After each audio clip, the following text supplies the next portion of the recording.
E a gente vai conversar com um pré-candidato aqui à cidade de Valinhos, pré-candidato à prefeitura de Valinhos, Alexandre Tonetti, a quem a gente agradece esse contato, essa gentileza aqui de atender a Transamérica Notícias numa segunda-feira. O segundo é sempre complicado, né, candidato? Tudo bom, Paradela? Tudo bem? Realmente é mais difícil de acordar, né? Mas estou aqui e agradeço muito o convite de vocês para a gente poder bater um papo bem bacana.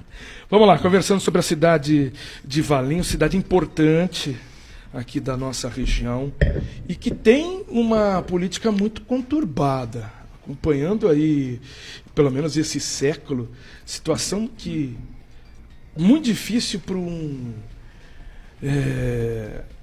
político conseguir até a sua reeleição na cidade. Sempre uma disputa acirrada, sempre com uma Câmara que por muitas vezes não está na mão do prefeito. É uma disputa muito grande política ali. São velhos políticos, novos políticos, aqueles que se juntam.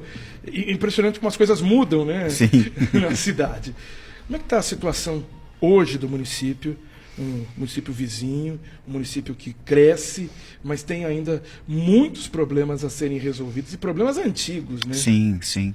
Bom, Paradela, assim, Valinhos, na verdade, quando comparado com as cidades do entorno, não tem um crescimento adequado, né? Quando a gente mede, e aí eu não vou medir Campinas porque é altamente desfavorável, mas Vinhedo, por exemplo, que é uma cidade irmã também, que tem um número menor de habitantes, tem um desenvolvimento muito maior e muito mais veloz do que nós em Valinhos tivemos. Tanto do ponto de vista econômico, eu gosto até de fazer esse recorte, eu fiz minha especialização e fiz esse recorte, comparei Valinhos, Vinhedo e Indaiatuba, que são cidades com perfis muito parecidos. Mas em linhas gerais, em uma década, a partir de 2000 a 2010, nós tivemos, do ponto de vista do PIB, né, o Produto Interno Bruto, quer dizer, a somatória de todas as riquezas, tudo que é produzido dentro da cidade, nós tivemos Valinhos com um PIB na casa de 7 bilhões, enquanto Vinhedo estava com 9 bilhões e 12 bilhões estava em Indaiatuba. Então, quando você olha o número de habitantes, você fala assim, mas como pode Valinhos, uma cidade que seria a segunda em número de habitantes, está em terceiro com relação ao seu PIB. E aí, quando a gente aprofunda essa discussão, a gente percebe que a desindustrialização da cidade está muito forte. Esse é o maior problema que Valinhos vem passando. Recentemente, a gente teve a perda da antiga Rigesa, uma empresa ícone que iniciou na cidade, Ribeiro Engenharia S.A., que deixou a nossa cidade, deixando postos de trabalho e a participação junto ao ICMS. No entanto, a gente tem condições de atrair empresas para a cidade, como o Vinhedo fez, né, quando transformou a Fazenda Bahia lá em um distrito industrial, e as empresas acabaram migrando, porque Valinhos, assim como Campinas, está num polo de entroncamento das grandes rodovias do estado de São Paulo e tem a conexão com o Aeroporto Internacional de Viracopos. Então, assim, precisa ter um pouco mais de capacidade de planejamento para poder fazer com que a cidade recupere o que ela vem perdendo ultimamente. Até para continuar nesse papo sobre a desindustrialização, isso aconteceu no país como um todo, mas uma cidade como Valinhos mostra isso, né? Ela é o exemplo dessa desindustrialização, a Rigesa, tão importante aqui para a nossa região, e ela fica no coração da cidade. Uhum. Todo mundo vê a Rigesa, e hoje todo mundo vê que a Rigesa foi embora, né? Isso, tão vazio ali. Tão vazio. O que aconteceu? Ok, nós temos um problema macroeconômico, existiu uma desindustrialização nesse último século, nesses 24 anos deste século aqui. Mas por que foi tão acentuado em Valinhos? Qual foi a escolha que a cidade fez para ter essa situação? É exatamente isso, é uma escolha Paradela. Na verdade, quando lá na década de 90 se iniciou o processo, né, de abertura do mercado nacional, Valinhos, que era altamente industrializada, uma cidade muito pujante nesse sentido, acabou tendo, por parte da classe política, uma escolha para poder manter a qualidade em apostar nos condomínios de alta renda, né, para pessoas de alta renda. E isso era uma escolha baseada no seguinte: como nós tínhamos uma industrialização forte, nós tínhamos a rede SESI na educação. Eu fui um aluno SESI. Então nós chegamos a ter as cinco escolas SESI, e que na parte da educação, em tese, 50% estava privatizado dentro da rede SESI e a prefeitura atendia a outra parte. A saúde é a mesma coisa com os planos de saúde, que eram fortes. Então, assim, uma cidade estava estruturada apenas para metade da população. Quando houve essa abertura, a ideia foi fazer o quê? Vamos trazer pessoas de alta renda, que os filhos vão estudar em escolas particulares e vão ter planos de saúde. E isso não vai mudar muito a característica da cidade e tal. Só que esqueceram de colocar na conta a mão de obra, né? Pedreiros, empreiteiros, carpinteiros, enfim, todo mundo que é necessário para a construção dessas casas. E aí teve um fluxo migratório e a cidade não estava preparada para recebê-los. Então, assim, não tinham terrenos para atender essa população, para ela rapidamente poder construir suas unidades habitacionais, e eles demandaram serviços de saúde, serviços de educação, mobilidade urbana, e quem está no governo hoje não consegue enxergar isso.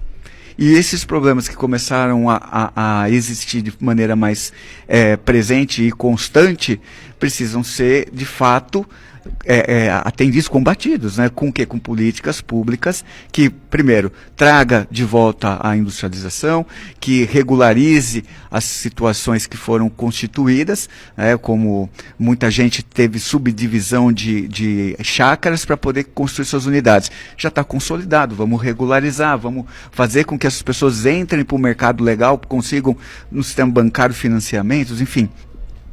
E no quesito industrialização, nós precisamos de um programa muito forte para poder atrair as empresas, que hoje já não dá para ser feito como foi no passado, porque daqui a pouco, com a gente teve a reforma tributária, nós não vamos ter mais controle sobre o ISSQN.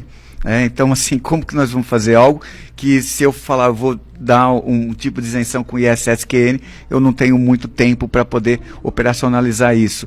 Nós vamos ficar só com o IPTU como uma forma de gestão tributária, que isso também me preocupa. Então, nós temos que desenvolver um projeto que oferte áreas dentro do município, que tenha mão de obra qualificada, e isso passa pela educação municipal, coisa que hoje a gente não está tendo, na verdade, baixos índices em todas as avaliações que tem do governo estadual. Então, é uma questão mais complexa para poder se resolver, e a gente acredita que ainda dá tempo, mas essa é a última janela de oportunidades. Tonetti, bom dia. Alexandre Tonetti, que já foi do PT, hoje é do... Fui do PT, do PDT e hoje sou do União Brasil. Do União Brasil. E como é que estão as conversas com os outros partidos? Como é que está essa relação, inclusive para beneficiar Valinhos? Sim. Olha, a gente está bem avançado, mas bem avançado mesmo. Nós fechamos uma parceria com o Partido Progressista, ou simplesmente os progressistas, onde eles vão compor a vice na chapa. Nós temos PDT também, que já sinalizou, vai fechar com a gente, o Agir, PRTB, Mobiliza, deixa eu ver se eu não estou esquecendo mais alguém. Enfim, a gente está conseguindo, o Avante também está vindo, a gente está conseguindo construir uma frente, uma frente sem extremos, na verdade, porque eu digo o seguinte: extremismos não vão nos levar a lugar nenhum. A gente tem que unificar aqueles que querem fazer a correção e a melhoria do município para voltar a ter aquela Valinhos que todo mundo se orgulhava. Não porque ela é uma cidade dos condomínios, que hoje a gente é mais conhecido como cidade dos condomínios do que propriamente do figo roxo, da goiaba, que lá atrás foi, ou até mesmo pela qualidade de vida que nós tínhamos a partir do desenvolvimento da cidade como um todo. Então, assim, com esses partidos a gente já tem a sinalização do Progressistas do Mauro Penido, para vir compor uma chapa comigo. Então, eu enquanto pré-candidato a prefeito, o Mauro Penido enquanto pré-candidato a vice-prefeito. E o Mauro já foi vice-prefeito da cidade, junto com o Vitório Antoniazzi, foi o último vice-prefeito ali nessa junção. Foi vereador por 5 vezes, presidente de Câmara. Então, é a junção por 2 mandatos, aliás, presidente de Câmara. É uma junção da experiência do passado, né, com a juventude, vamos assim dizer, com uma experiência diferenciada, porque eu acabo participando do governo de Hortolândia, né, e observando que dá para se fazer muita coisa, e quando eu vou para minha cidade eu vejo que aquilo lá não anda. Eu falo assim, não, peraí, se a gente aplicar metade do que foi aplicado no governo de Hortolândia na cidade de Valinhos, o que era Hortolândia, o que é hoje, o que Valinhos sempre foi, o que dá para a gente fazer ser, eu vejo grandes possibilidades. E até pegando essa caminhada, né, sendo do PT, indo para o PDT, hoje no União Brasil, e tendo esse grupo que o senhor está citando aqui, ok, o senhor fala, sem extremismos, mas são hoje partidos que estão mais para um centro-direita. Como foi essa mudança ou essa migração para uma área mais de centro, saindo do PT, PDT e indo para a União Brasil, agora tendo esse grupo ao seu lado para uma disputa eleitoral e passar isso em determinada campanha, que isso vai ser obviamente explorado. Olha, o Alexandre foi do PT e hoje está na União Brasil com todo esse grupo de centro-direita. Sim, olha, na verdade é meio que uma trajetória meio que natural minha, porque assim, eu nunca fui extremista em absolutamente nada. Dentro do PT, eu era mais moderado, né? Sempre fui mais moderado. Minha história dentro do PT se inicia com o Toninho, eu fui aluno do Toninho. Então, até pelo próprio perfil dele, enfim, a gente vai observando, se filia, e na cidade era a terceira via. Então eu saí em 2012, uma luta interna grande com o setor sindical dentro do PT, porque como o PT sempre foi constituído pela área acadêmica, sindical e comunidades de base da Igreja Católica. Então eu tinha a comunidade de base da Igreja Católica, a área acadêmica, e a gente disputava com o sindical naquele momento. Demorou, mas eu consegui sair candidato em 2012. Depois disso, em 2016 eu já estava no PDT. E assim, eu vim em 2016 e 2020 com o PDT, e em 2020 o PP já estava na minha chapa, o Avante já estava na minha chapa, então já tinha um movimento já de ampliar e ir para a parte mais de centro-direita, né? Então, assim, meu perfil, mais a minha trajetória, fez com que o União Brasil me convidasse. E avaliei, vi qual era o desenho do partido, o que se espera, e quando eu li que a gente não quer nenhum extremo de um lado nem do outro, eu me identifiquei, porque assim eu consigo dialogar com a centro-direita e com a centro-esquerda tranquilamente. Então é isso que eu acho que dá a possibilidade da gente fazer um discurso mais direcionado para o desenvolvimento da cidade, sem radicalismos. Lembro que há 4 anos o senhor falava bastante do teu projeto de desenvolvimento sustentável, né? Um projeto municipal de desenvolvimento sustentável. Dos projetos apresentados na campanha passada, o que mudou para o cenário de agora, em 2024?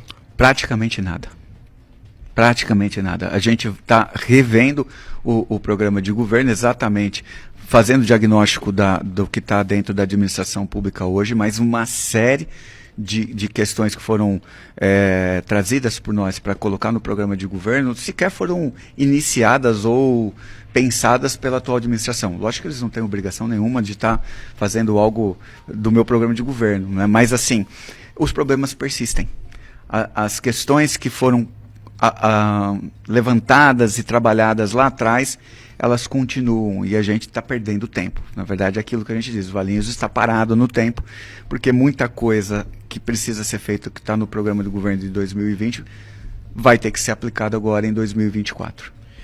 Qual é hoje, o senhor já falou da desindustrialização, mas qual hoje é a principal área? Imagino que passe a ser muito sempre a saúde ou a educação, mas aquela que no primeiro dia já precisa ter um olhar diferente para tentar mudar isso o mais rapidamente possível. Olha, é a reestruturação administrativa. Por incrível que pareça. Se eu não fizer uma reestruturação administrativa, eu não consigo começar a melhorar as demais áreas. Tá um caos. As estruturas, da forma como elas foram desenhadas, elas não conseguem atender às demandas. Então, vou dar um exemplo bem simples de entender.